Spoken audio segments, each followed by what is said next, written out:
The F-35 fighter jet program is projected to cost $1.7 trillion over its lifetime, making it the most expensive weapons system in history. This staggering sum covers decades of maintenance, fuel, and parts for a fleet plagued by technical flaws and delays.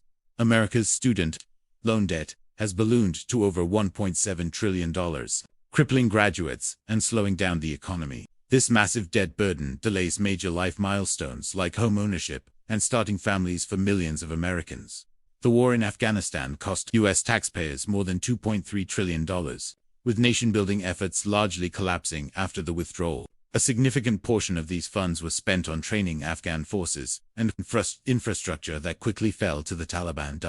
The James Webb Space Telescope cost $10 billion and was delayed over 14 years, but is now revolutionizing our view of the cosmos. Its perilous unfolding process in space, involving hundreds of single-point failures, made its success one of NASA's greatest engineering triumphs.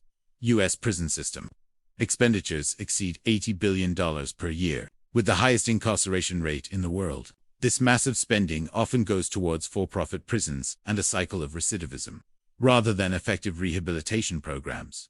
If you found this interesting, a subscribe would mean a lot.